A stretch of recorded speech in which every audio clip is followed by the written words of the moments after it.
देवउठनी एकादशी के दिन पूजा का शुभ मुहूर्त, राहु काल का अशुभ समय और शाम की पूजा का समय इस वीडियो में जानेंगे। साथ ही देवउठनी एकादशी की पूजा, तुलसी विवाह की पूजा कैसे की जाती है सरलतम रूप में आप जानिएगा, समझिएगा, अंत तक बने रहिएगा। सबसे पहले जिस भी स्थान पर आप सभी को पूजा करनी हो उस स्थान को झाड़ कर अच्छी तरह से गंगा जल का छिड़काव कर वहाँ पर आप सभी को एक स्वास्तिक या रंगोली का निर्माण करना चाहिए। आप चाहें तो अष्टदल कमल बना सकते हैं। सामान्य सरल तरीके से आप जिस भी स्वरूप में आपका घर है वहाँ पर बहुत सुंदर आप एक सजावट की से मंडप रूप में बना सकते हैं। ये केले का मंडप भी बनाया जाता है, गन्ने का भी मंडप बनाया जाता है, शुभ माना जाता है। इस तरह से हल्दी का एक स्वास्तिक बना लीजिए। जिस भी पूजा के स्थल को आप चुन रहे हैं पूर्व या उत्तर दिशा की ओर आपका मुख होना चाहिए। इस बात का ध्यान रखते हुए लाल या पीले रंग के आसन का आप चुनाव कर लीजिएगा। फिर आप सभी को क्या करना है कि इस दिन अगर संभव हो कलश स्थापना जरूर से करें। ऐसी मान्यता है कलश में हमारे सभी देवी देवता आते हैं और वास करते हैं और यह बहुत बड़ी दान और पूजा के स्वरूप का दिन माना जाता है। तो संभव हो तो यह कार्य करें, नहीं तो कोई बात नहीं, समय का अभाव है तो आप इसे स्किप भी कर सकते हैं। एक तांबे का लोटा ले लीजिए या लोटा जिस भी स्वरूप में वह ले लीजिए। स्वास्तिक बना लीजिए, मुख पर आप मौली बांध लीजिए, गंगाजल मिश्रित जल भर लीजिए। और इस दिन चावल का प्रयोग नहीं किया जाता है, इस बात का ध्यान रखते हुए जल कलश के अंदर 1 रुपये का सिक्का, थोड़ा सा हल्दी की गांठ, मौली आप जो है इसके कलावा बांध लीजिएगा। 1 रुपये के सिक्के के साथ थोड़ा दूर्वा, कुल मिलाकर 5 चीज़ें कोई भी आप रख सकते हैं इसमें। भगवान जी की दाहिनी तरफ इस तरह से आप गेहूं का आसन देकर या तिल का आसन देकर कलश स्थापित कर लीजिए। नहीं तो यह भी हो सकता है कि आप यहाँ पर दीप कलश भी रख सकते हैं। आप जो है आम के या अशोक के पत्ते मुख पर रख लीजिए और साथ ही एक पात्र जो कि गेहूं या चावल से भरा हुआ हो, पूर्ण पात्र रख लीजिएगा। नारियल का मुख आपकी तरफ होते हुए इस तरह से एक श्री कलश आप रख लीजिएगा। अब आप सभी अपनी माता तुलसी को तैयार कर लीजिए। तुलसी में पहले से ही मैंने चुनरी उड़ा रखी है, आप नई लाकर इस दिन उड़ाएं। माता तुलसी को विवाह करने के लिए आप चूड़ियाँ जरूर से पहना लीजिएगा, शुभ और श्रेष्ठ माना जाता है। अब आपके पास शालिग्राम जी हैं तो उनसे आप यह विवाह कराएं, नहीं तो मूर्ति, प्रतिमा या लड्डू गोपाल जी से भी आप विवाह तुलसी माँ का करा सकते हैं। साथ के साथ गणेश जी महाराज प्रथम पूजनीय है और उनकी पूजा के बिना तो कोई भी कार्य संभव है ही नहीं। तो आप सुपारी के भी रख सकते हैं यहाँ पर गणेश जी, मूर्ति प्रतिमा है तो उन्हें भी आप विराजित कर लीजिएगा।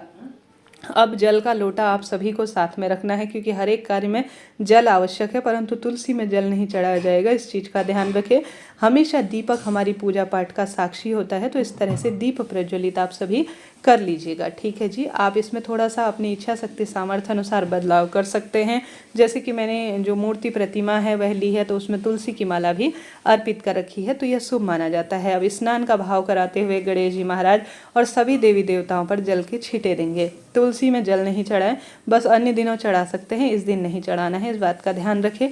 थोड़ा सा आप अपने हाथ में जो भी पूजा कर रहे हैं, देवउठान एकादशी या तुलसी विवाह की पूजा कर रहे हैं, अपने दाहिने हाथ में थोड़ा गेहूं का आप और पुष्प को अपने हाथ में लेकर अपना नाम गोत्र बोलकर सभी देवी देवताओं का ध्यान करते हुए संकल्प लेकर जमीन पर छोड़ दीजिए।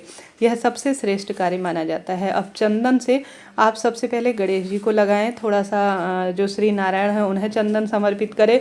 कलश देवता में भी रोली चंदन मोली समर्पित करें, माँ तुलसी में भी आप रोली चंदन मोली समर्पित कर दीजिएगा। इसके साथ ही आप वस्त्र रूपी कलावा समर्पित करें। अब जानते हैं क्या होने जा रहा है आज का शुभ मुहूर्त। आज तुलसी विवाह और सभी दान पुण्य पूजा पाठ और भगवान जी की पूजा के लिए सबसे अच्छा समय सुबह का निकल कर आ रहा है क्योंकि शाम के समय भद्रा का साया है। शाम को 3 बजे से लेकर 4:30 के आसपास शाम के समय 3 बजे से लेकर 4:30 तक राहु काल का समय है। इस समय आप सभी कोई नए कार्य की शुरुआत न करें, परंतु आप सभी सुबह ब्रह्म मुहूर्त से लेकर 6:58 से 1:23 तक अभिजीत मुहूर्त भी इस दौरान आएगा और बहुत सारे श्रेष्ठ समय हो रहे हैं। तो आप सभी इस समय दान पुण्य पूजा पाठ करते हैं तो बहुत शुभ माना जाएगा। 6:58 से 1:32 तक पूरे दिन भर में कुल मिलाकर शुभ मुहूर्त है। बस राहु काल को आप सभी छोड़ दीजिएगा जो मैंने इससे पहले बताया। राहु काल खत्म हो जाने के बाद 4:30 में ख़त्म हो जाएगा। उसके बाद से आप खूब सुंदर स्वरूप में दीप दान करें, तुलसी पूजा करें तो शाम की पूजा का समय 4:30 बजे बाद आप 5 बजे से कभी भी कर सकते हैं, कोई चिंता नहीं। सुबह तो मैंने बता ही दिया 1:30 बजे के आसपास तक है, तो कोई चिंता टेंशन की बात है ही नहीं। अब बढ़ते हैं पूजा की विधि की तरफ। जैसे कि आपने स्क्रीन पर देखा होगा, मैंने गणेश जी महाराज को दुर्वा, वस्त्र रूपी कलावा और साथ के साथ इत्र समर्पित किया है। यज्ञोपवीत गणेश जी को भी समर्पित किया है, श्री नारायण को भी समर्पित किया है, दीप देवता में भी रोली चंदन मोली समर्पित की है, कलश देवता को भी सभी चीज़ें मैंने समर्पित की है। अब मैं यहाँ पर पुष्प नहीं ला पाई हूँ, फूलों की माला। आप चाहें तो यहाँ पर वरमाला कराने के लिए श्री नारायण से छुआकर माता तुलसी को समर्पित करें वरमाला, और तुलसी माता से छुआकर नारायण को समर्पित कर दीजिएगा। साथ के साथ आप सभी को माता तुलसी को सुहाग की सामग्री जरूर से हमें समर्पित करनी है। कम ज़्यादा जितनी भी आपसे संभव हो सुहाग की सामग्री, भले ही आप तुलसी विवाह नहीं भी करते हैं तो आपको किसी मंदिर प्रांगण में इस दिन तुलसी विवाह जरूर करना चाहिए। साथ के साथ आप सभी को आवश्यक रूप से यह कार्य भी करना है कि आप सभी को विशेष तौर पर जो तुलसी पत्र रखकर मौसमी फलों का जो आपने भोग बनाया है, मिठाई बनाई है, भगवान जी को भोग लगाना है। जल का लोटा भी रखना है। बीच में मैं बताना भूल रही हूँ, मैंने करके दिखाया था, अन्य कार्य बताने के चक्कर में वह रह गया। आपको हल्दी और मेहंदी घोलकर हल्दी माता तुलसी से श्री नारायण को लगानी है, और साथ के साथ जो हल्दी भी है मेहंदी भी है, दोनों एक दूसरे से छुआकर दोनों को लगानी है। ठीक है, यह कार्य आपने देखा होगा जब मैं शुभ मुहूर्त वगैरह बता रही थी तो यह छूट गई थी।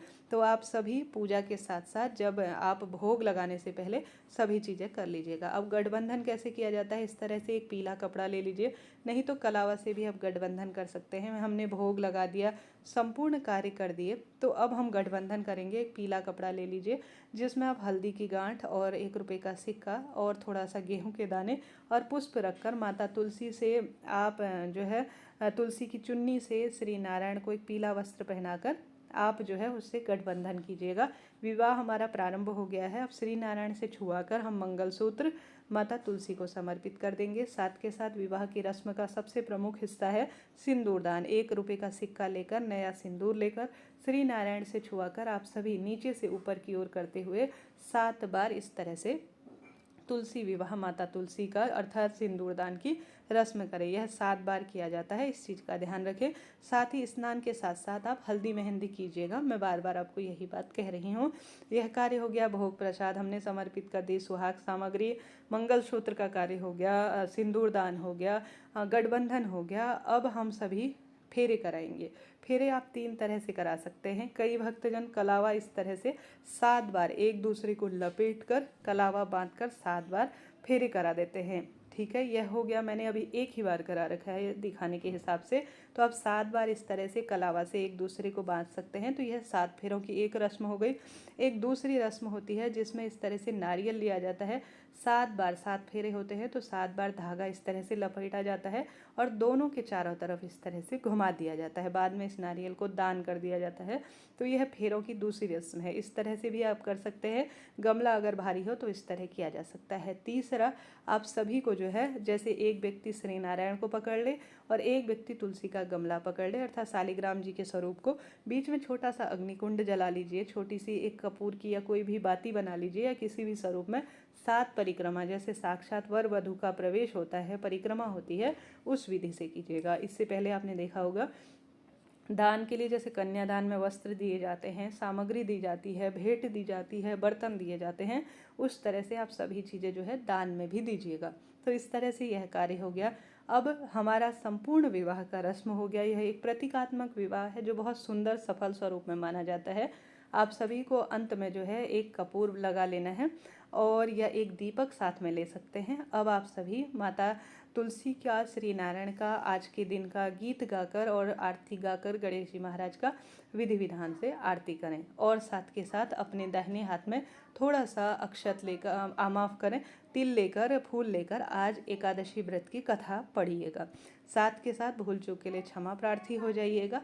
और इस तरह से आप सरल सी विधि के तहत यह पूजा कर सकते हैं। इस तरह से यह कार्य होता है। यह कार्य बहुत सरल और श्रेष्ठ माना जाता है।